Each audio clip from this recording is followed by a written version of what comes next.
이 새벽에 하나님께서 우리에게 주신 말씀은 에스겔 40장 41장 말씀 가운데 에스겔 40장 4절의 말씀입니다. 구약성경 1214쪽입니다. 구약성경 1214쪽 에스겔 40장 4절의 말씀입니다. 구약성경 1214쪽 에스겔 40장 14절의 말씀입니다. 40장 4절의 말씀입니다.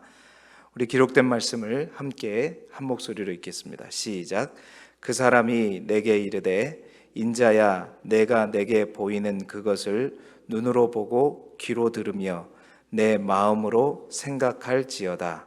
내가 이것을 내게 보이려고 이리로 데리고 왔으니 너는 본 것을 다 이스라엘 족속에게 전할지어다 하더라. 아멘.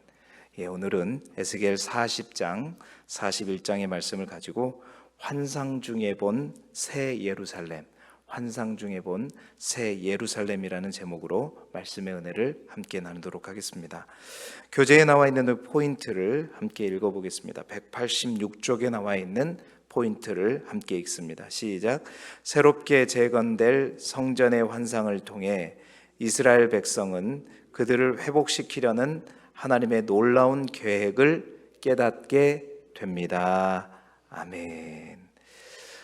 33장부터 39장까지 어제 우리가 이제 이스라엘의 회복을 보았는데 33장부터 39장까지는 이스라엘의 정치적인 회복이라고 보시면 돼요.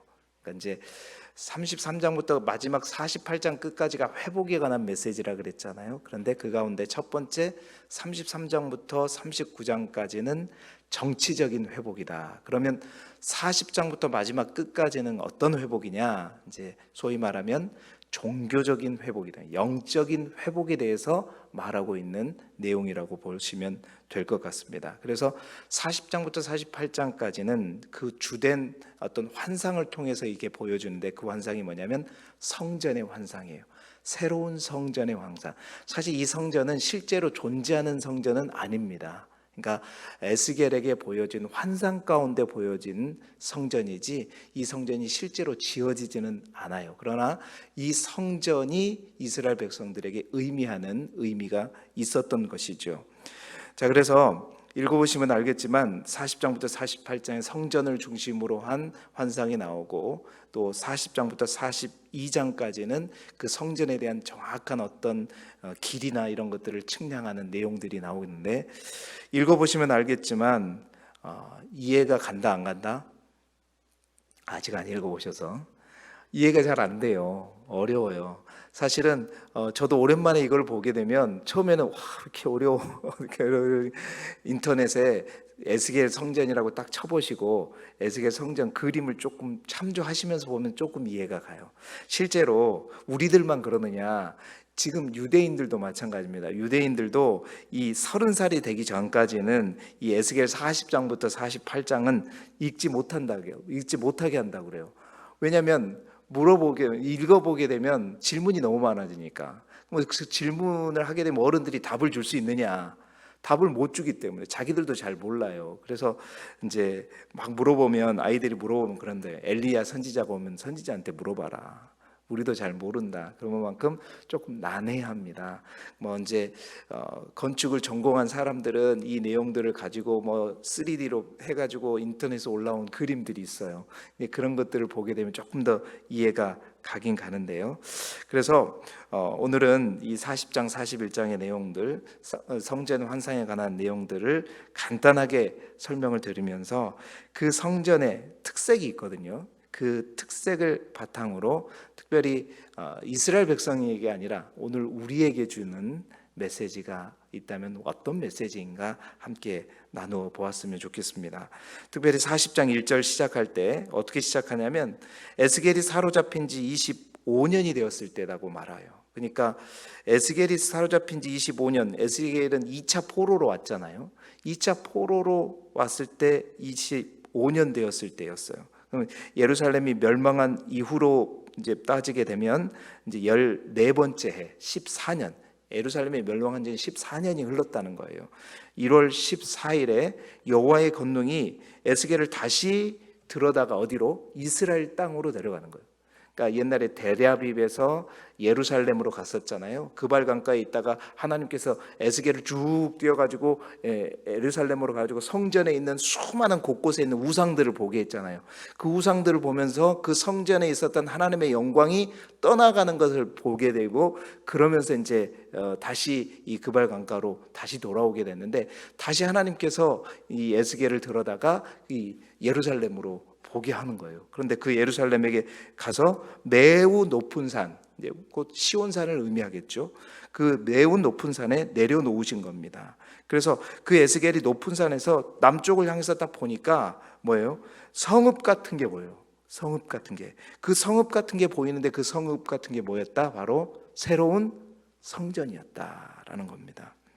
자, 그 성전이 보이는데 놋같이 빛난 사람이 손에 뭔가를 들고 있었던 거죠. 그 손에 들고 있던 게 삼줄과 또 장대였다는 거예요. 그 당시 삼줄과 장대는 이제 그 길이를 측량하는 도구였단 말입니다. 장대는 길다란 어떤 장대를 말하는 것이고, 삼줄은 짧은 어떤 길이를 잴 때 쓰는 어떤 줄이었던 것 같아요. 그래서 그것을 들고 문에 서 있는데 그 사람이 에스겔에게 말하는 겁니다.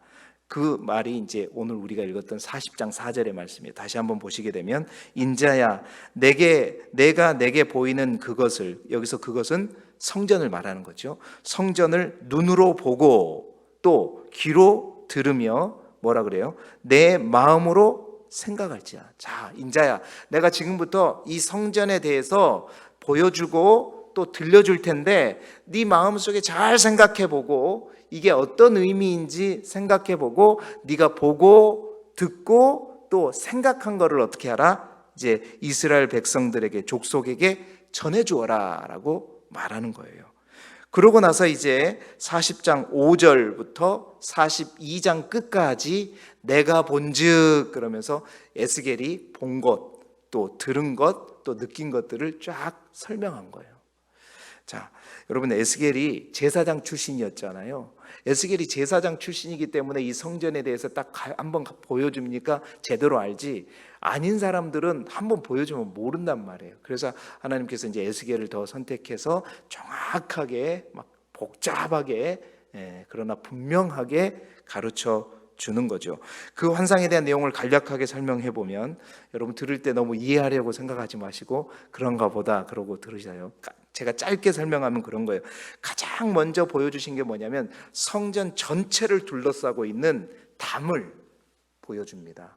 그 담이 보면 동서남북 정사각형으로 쫙 돼 있어요. 그런데 한쪽 면이 500척이다.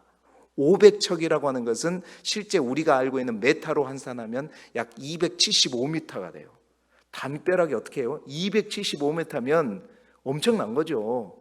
자, 여기서 500척이라고 했는데 이 척이라는 것에 대한 설명이 이제 나오잖아요. 제일 먼저 척이라고 하는 것은 뭐냐면, 1척이라는 게 뭐냐면 왕실에서 사용하는 규빗이에요. 성경에서 규빗이라고 말할 때 규빗은 그 당시에는 자가 없었잖아요. 그래서 평범한 일반 성인의 팔꿈치에부터 손끝까지를 1규빗이라고 얘기합니다. 보통 얼마 정도 되겠어요? 여기서부터 여기까지가 보통 1규빗은 45cm로 보거든요. 그 45cm에서 왕실에서 이렇게 생각하는, 왕실에서 사용하는 규빗은 일반 규빗보다 한 뼘 정도가 더 길어요. 그러면 한 뼘이 7.5cm 정도 본다 그러면 이 왕실에서 생각하는 규빗, 이것이 1척인데 그 1척이 얼마 정도 되냐 하면 45cm에다가 7.5cm를 더하면 52.5cm, 대략 53cm, 요 정도가 1척이란 말이에요. 그러면 500척이다. 그래서 그 53.5cm, 53.3cm를 약 500을 곱하게 되면 275m 정도가 나오는 거예요. 자, 담벼락이 사방으로 있는데 275m, 275m, 275m 이렇게 있고, 그 담의 높이가 6척이라는 거예요. 6척이면 3m가 조금 넘는 거죠. 그리고 폭이, 담의 폭이 또 6척이라는 거예요. 이해 가시죠? 이거는 이해하지 마세요. 폭이 6척이란 말이에요. 그러면 이 벽에 폭이 6척이면 3m가 넘는다는 거예요. 여러분, 만리장성이 높이가 7m고 폭이 6m 정도 됩니다. 자, 그런데 이거는 이 성벽이 아니잖아요. 이거 뭐예요 지금? 성전의 담이 그렇습니다. 그러니까 성벽이라 그래도 굉장히 큰 건데 성전의 담이 이 정도니까 얼마나 큰 거예요. 얼마나 크고 넓은 거예요. 그게 사방을 둘러싸고 있는 거예요. 제일 먼저 그 담을 보여줍니다. 그 다음에 그 담을 통해서 들어가는 문이 동쪽, 남쪽, 북쪽에가 세 군데가 있어요. 왜? 서쪽에는 뭐가 있냐면 성전이 자리하고 있기 때문에 그쪽에는 문이 없습니다. 닫혀 있어요. 세 군데 문이 있는데 이제 이 문은 우리가 말하는 일반적으로 저 성전에 있는 저런 문을 말하는 게 아니라 우리 큰 막 스테디움 가면 뭐 체육관이나 운동장 가게 되면 게이트라 그러냐. 몇 번 게이트. 그것처럼 엄청나게 큰 문을 말하는 겁니다. 그래서 그 문들 사이에 양쪽에 이제 들어가는 문의 사이에 보면 양쪽에 방이 3개 있는데 이 세 방에는 문지기들이 이제 거하는 장소이고요. 그 동문, 남문, 서문으로 오르기 위해서 이제 그 문으로 오르기 위해서 제일 먼저 이 7계단을 딱 거쳐서 들어가게 되면 그 문을 통해서 바깥 문을 통해서 먼저 들어가게 되면 바깥 뜰이 먼저 쫙 넓게 펼쳐져가 있어요. 그 바깥 뜰을 통해 가지고 또 안뜰이 있고 그 안으로 더 들어가면 성전 뜰이 있게 되는데 그 안뜰에서 성전 뜰로 들어가는 문도 또한 동쪽 또 남쪽 서쪽에 문이 똑같은 크기로 하나씩 또 있어요. 그래서 그 문을 통해서 딱 들어가게 되면 들어갈 때는 처음에 바깥들을 통해서 들어올 때는 7계단, 그 다음에 들어갈 때는 또 8계단을 통해서 들어가게 되고 그 문을 두 번째 문을 통과해서 안뜰로 들어가게 되면 그쪽에가 뭐가 있냐면 제단과 번제단이죠. 제단과 함께 성전의 본체가 있어요. 그 성전이 있는데 그 성전의 크기가 뭐냐면 세로가 100척, 가로가 20척이에요. 그러니까 전체는 275m 담벼락으로 되어 있는데 그 안에 가장 가운데로 7계단, 8계단 해갖고 딱 들어가게 되면 바로 53m에 또 11m, 세로가 53m, 가로가 11m 되는 성전이 쭉 길게 직사각형으로 쫙 있는데 거기에 3분의 2는 성소이고 나머지 3분의 1은 지성소다. 저도 답답합니다 지금. 이 정도는 얘기를 해줘야 될 것 같아서 얘기하는 거예요. 자, 그리고 그 성전 좌우에는 많은 방들이 있고 그 방에서 누가 사느냐? 제사장들이 살아요. 그리고 방 뒤쪽에는 또 방이 있는데 제사장들의 부엌이 있다는 거예요. 아까 그 담 273m의 담 안에도 밑에 뭐가 있냐면 너비가 3m 된다 그랬잖아요. 그 밑에도 여러의 방이 있어요. 그러니까 이제 방문자들이 거하는 방이 있고 그 네 귀퉁이에는 일반 사람들이 사용하는 또 부엌들이 공용 부엌들이 있다고 보시면 되는 거죠. 그리고 그렇게 해서 성전 안에까지 들어가 보게 되면 성전 안에 쫙 들어가자마자 벽에는 화려한 벽화들이 있는데 그 벽화에 무슨 그림? 천사들, 그룹들과 종려나무의 그림들이 있다는 거죠. 화려하게. 그래서 그 종려나무 그림들이 의미하는 것은 생명과 풍요와 영광과 승리를 상징하는 그런 벽화들이 쫙 있다는 거예요. 자, 조금 어렵지만 여기까지입니다. 언제 시간이 되면 이제 시청각 자료들, 인터넷에 있는 자료를 바탕으로 여러분들에게 한번 설명을 드리면 조금 더 이해가 갈 텐데, 이러한 새 성전의 모습을 녹과 같이 빛난 사람, 이제 이 사람이 바로 뭐 천사다, 아니면 예수 그리스도의 현현이다, 뭐 하나님이다 이렇게 말하지만 어찌됐든 이 사람이 인도를 해주면서 에스겔에게 보여주고 있는 겁니다. 에스겔은 따라다니면서 이 설명을 여기는 몇 척이요, 여기는 몇 척이요 설명을 들을 때 어떤 생각이 들었을까? 네가 본 것, 들은 것, 생각한 것을 말해주라 그랬는데 무엇을 생각했겠는가?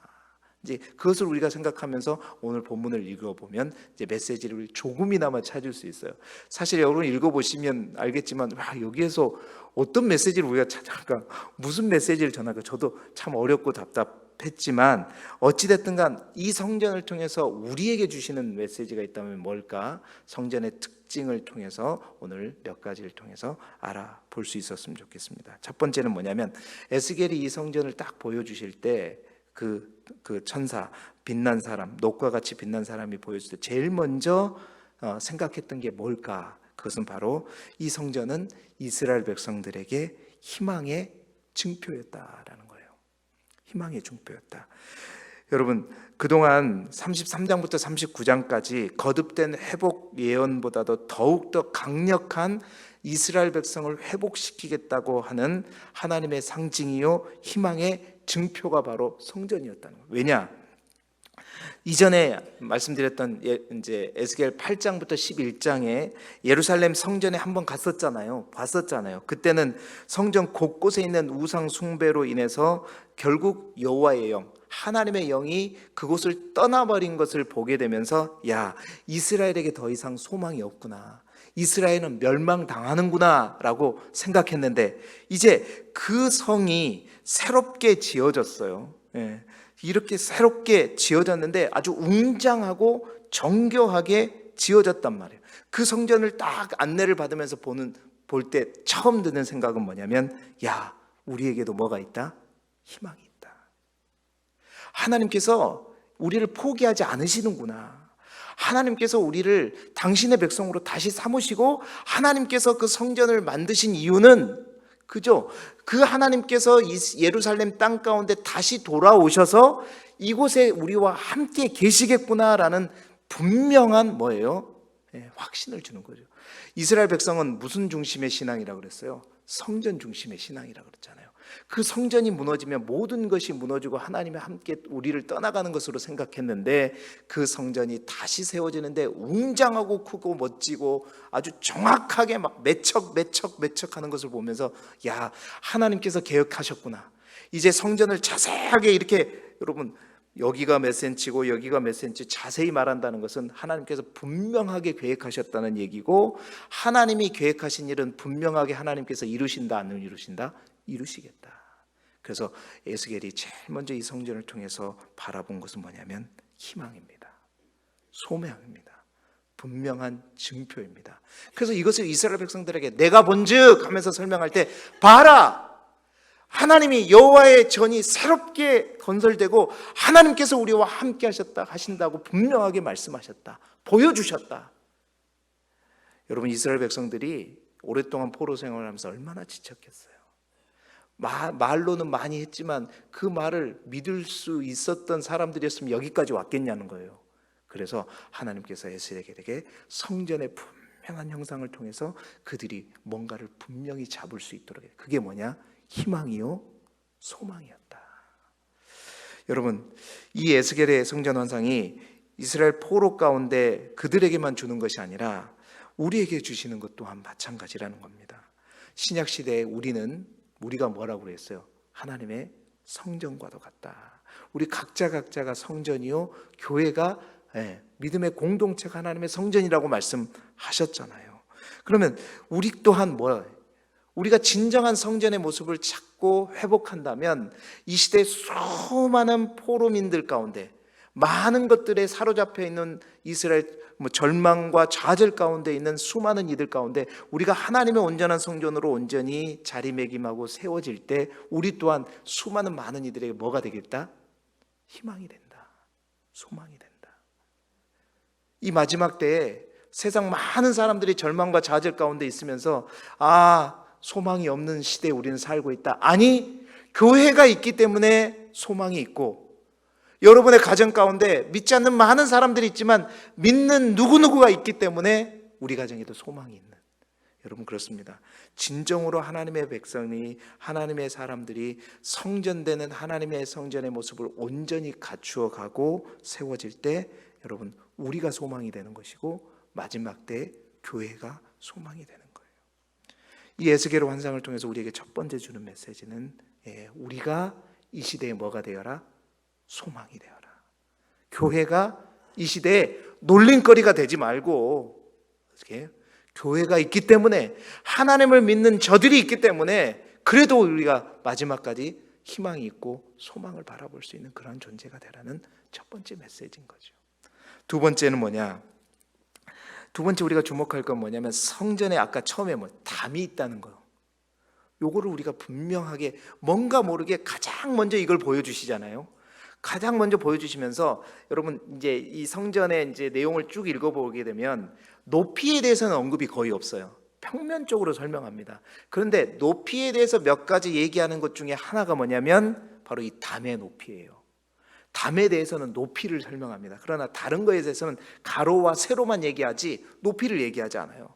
아까 뭐라고 그랬어요?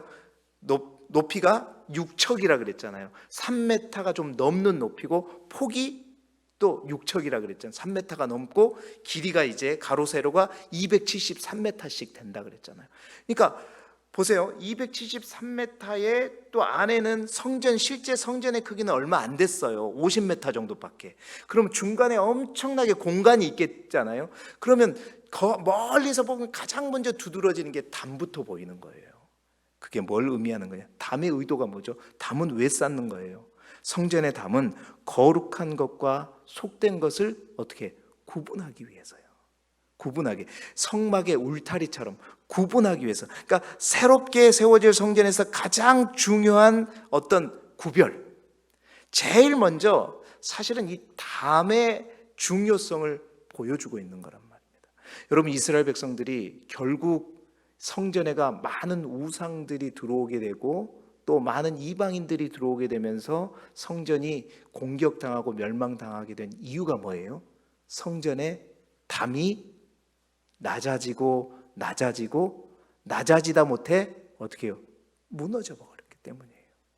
그러니까 하나님께서 새로운 성전을 보여주실 때 분명하고 명확하게 보여주는 것은 담을 쌓아라, 제대로 쌓아라, 제대로 높여라. 여러분, 이것이 이 성전을 통해서 주시는 두 번째 메시지인 거예요. 거룩을 지키기 위해서 이 세상 속에 있지만 이 세상 사람들과 함께 그냥 소통하고 완전히 함께 돼버리는, 벽이 무너지는 게 그게 다 좋은 게 아니라 믿음의 사람들은, 하나님의 성전된 교회는 세상 속에 존재하지만 분명히 동문, 남문, 또한 북문, 입구는 있지만 담이 무너지면 된다 안 된다? 안 된다는 거예요. 구별되어야 된다. 거룩한 담을 쌓아야 된다는 거예요. 여러분, 우리가 거룩을 지키기 위해서 담을 세우고 구별된 삶을 살아야 된다는 것입니다. 그 거룩한 담, 우리의 담은 어떤가? 우리도 마찬가지예요. 우리가 성전이라고 했지만 우리가 그 거룩한 담을 세우지 않고 그 담을 낮추고 아무거나 우리가 받아들이고 가지고 소유하게 될 때 그것이 뭐예요? 성전이, 우리가 멸망하게 되는 지름길이라는 겁니다. 오늘 이 새벽에 이 담을 바라보면서 우리의 담은 어떤가? 나의 담은 어떤가? 세상과 함께하지만 그 속에 구별된 삶을 살아가고 있는가? 거룩한 담을 다시 한번 점검하고 무너졌다면 여러분, 그 담을 믿음의 벽돌로, 또 말씀의 벽돌로, 기도의 벽돌로, 또 찬송의 벽돌로 쌓아가시는 저와 여러분이 되기를 소망합니다. 마지막 한 가지 더, 아까 높이에 대해서 언급이 없다는데 또 하나 높이에 대해서 언급한 게 뭐냐면, 아까 말했죠, 바깥에서부터 안쪽으로 쭉 들어갈 때 첫 번째 바깥문을 들어갈 때는 7계단을 통해서 올라간다고 성경은 기록하고 있고, 두 번째 문을 들어갈 때는 8계단을 통해서 올라간다고 얘기하고 있고, 또 성전 현관에 가서도 여러 가지 층계가 있다고 얘기하고 있어요. 다시 말해서 이것을 전체적으로 입체적으로 딱 보게 되면 큰 높이는 별로 드러나지 않지만 가운데, 바깥에서 가운데로 들어가면 들어갈수록 어떻게 해요? 이제 지성소, 성전으로 가면 갈수록 그 높이가 어떻게 해요? 높아지는 거죠. 7계단 또 평면 있고 8계단 평면 있고, 또 성전 현관에서 또 올라가서 그 위에 뭐가 있어요? 성전이 있는 거예요. 그러니까 쭉 보게 되면 점점 이렇게 높아지고, 또 문은 올라가면 올라갈수록 어떻게 해요? 점점 작아져요. 이것이 뭘 의미하는 건가? 이제 새 성전을 통해서 분명하게 보여주신 하나, 자세하는 모르지만 분명하게 보여주신 하나는 뭐냐면, 올라가면, 성전으로 올라가면 올라갈수록 더욱더 높아지는, 그리고 문은 좁아지는, 이게 뭐냐면 우리의 믿음이, 이스라엘 백성들의 믿음이 이제 구별된 신앙을 통해서 점점 더 높은 신앙의 단계로 올라갈 때 하나님을 온전히 만날 수 있다는 것을 의미하는 거죠. 다시 말해서 신앙이 성장해야 된다. 더욱더 성장된 신앙을 가지고 더 좁은 길을 추구하면서 나아가야 된다. 그때 우리가 어떻게 하나님의 지성소로 들어갈 수 있음을 말하고 있는 것입니다. 하나님의 성전된 우리에게 주시는 세 번째 메시지가 그거죠. 새 성전된 우리 모두와 교회가 이제 더 성장된, 더 성숙된 신앙으로, 또한 그 공적인 영성이라 그러잖아요. 그러니까 우리가 나와 하나님 사이에는 너무나도 좋지만 다른 사람이 볼 때는 야, 믿는 사람이 왜 저래? 이게 아니라 공적 영성이라는 것은 나의 영성이 나만 인정하는 영성이 아니라 세상 믿지 않는 사람들 또한 인정해주는, 야, 저 사람은 믿음의 사람으로 다르다. 그러니까 수준 높은 신앙인 거죠. 그 수준 높은 신앙으로 점점 자라나야 된다는 것을 이 성전의 모습을 통해서 보여주는 것이고, 또 그 길을 가는 데가 쉬워요, 어려워요? 좁은 문, 점점 더 좁은 문, 십자가의 길, 그 길을 강해 가는 그러한 모습을 통해서 성숙된 모습을 향해 나아가는 그것을 우리에게 보여준다는 것입니다. 그렇습니다. 이 메시지를 발견하기 어려운 그런 본문의 내용이지만 이 새 성전된 우리를 향해 주시는 메시지는 그거라는 거예요. 에스겔의 환상, 이 성전 환상을 통해서 주시는 첫 번째 메시지는 우리, 이 시대에 성전된 우리가 이 시대에 뭐예요? 소망이 되어야 되고 희망이 되어야 된다. 뿐만 아니라 이 거룩한 담을 통해 거룩하고 구별된 삶을 우리가 이 땅에서 살아가야 된다. 뿐만 아니라 이 땅에서 우리가 살아갈 때 이제 머물러 있는 신앙, 바깥들에만 있는 것이 아니라 안으로 들어왔다면 또 한층 더 올라가서 안뜰로 들어가고, 거기서 한층 더 올라가서 성전 뜰로 들어가고, 그 성전 뜰에서 성전 현관으로 더 높이 올라가고, 거기에서 성소로 지성소까지 들어가는 신앙으로 성장되어야 한다는 것입니다. 분명한 건 그래요. 하나님께서 이 사람을 통해서 우리에게 분명히 보여주는 것이 뭐냐면, 삼줄과 장대를 통해서 정확하게 그 성전을 측정하고 있다는 것은 뭐냐면, 이 시대의 우리 또한 하나님께서 측정하는 도구를 가지고 여러분 또 저의 성전의 상황들을 측정하고 계시다는 뜻입니다. 자세하게 측정하고 계세요. 하나님이 원하는 성전의 모습이 있거든요. 이 시대에 하나님께서 기뻐하시는 성전의 모습이 있거든요.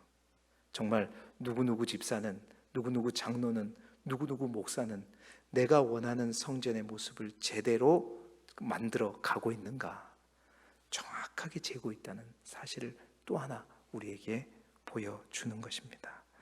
분명히 기억하십시다. 우리가 어떠한 모습으로 하나님께 드려져야 될 것인가. 하나님이 원하시는 이 시대의 성전의 모습으로 우리 각자가 아름답게 세워지기를 바라고, 그러한 우리 모두가 되어서 정말 하나님이 기뻐하시는 하나님의 거룩한 성전들이 되시기를 그리스도 예수 이름으로 축복합니다.